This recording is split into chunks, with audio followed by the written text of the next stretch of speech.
AP ప్రభుత్వ తీరుపై TDP senior MLA Gorantla Butchaiah Chowdary ఆగ్రహం వ్యక్తం చేశారు. ఆంధ్రప్రదేశ్ను నేరాంధ్రప్రదేశ్గా సీఎం జగన్ మార్చారని ఆయన మండిపడ్డారు. రాష్ట్రంలో అన్ని గ్రామాలకు గంజాయి చీడ పాకిపోయిందన్నారు. డ్రగ్స్ అమ్మి ఆ డబ్బులను ఎన్నికల్లో ఖర్చు పెట్టాలని జగన్ ప్రయత్నిస్తున్నారని గోరంట్ల ఆరోపించారు. ఇది చిన్న విషయం కాదు, భారీ కుంభకోణమని దీనిపై సమగ్ర దర్యాప్తు జరపాలన్నారు. వాళ్ళేమో ఒకసారే తెప్పించాం, ఇదే మాకు తెలియదు అంటారు.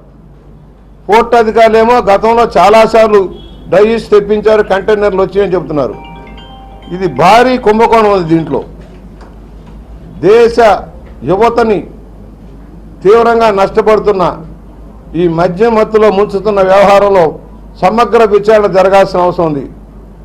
భారీ ఎత్తున జరుగుతున్న ఈ కుంభకోణం, భారీ ఎత్తున జరుగుతున్న మాదక ద్రవ్యాల వ్యాపారాన్ని మనం వెలుగులోకి రావాలంటే సమగ్ర విచారణ జరగాలి. అసలు రాష్ట్ర పెద్దల ప్రభుత్వ పెద్దల ప్రమేయం ఏంటి? వాళ్ళు ఎందుకు ఈ కేసును మాఫీ చేయడం కోసం ప్రయత్నం చేశారు? ఎంత శాతం కొకైన్ వచ్చింది? దీని విలువ ఎంత బయటకు రావాల్సిన అవసరం ఉంది. డీజీపీలు, సిఐడి వారు తప్పుడు కేసులు పెట్టడంలో ఉన్న శ్రద్ధ దీంట్లో ఎందుకు చూపట్లేదు? సిగ్గుపడాలి ఈ ప్రభుత్వం.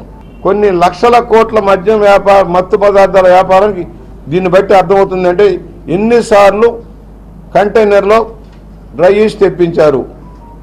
విశాఖ పోర్టు కేంద్రంగా ఇదే సంస్థ ఎన్నిసార్లు తెప్పించింది? దాని యజమానులు ఎవరు? ప్రభుత్వానికి దీనికి ఉన్న లింక్ ఏంటి? రాష్ట్ర ప్రభుత్వానికి ఉన్న లింక్ ఏంటో బయట పెట్టాల్సిన అవసరం ఉంది.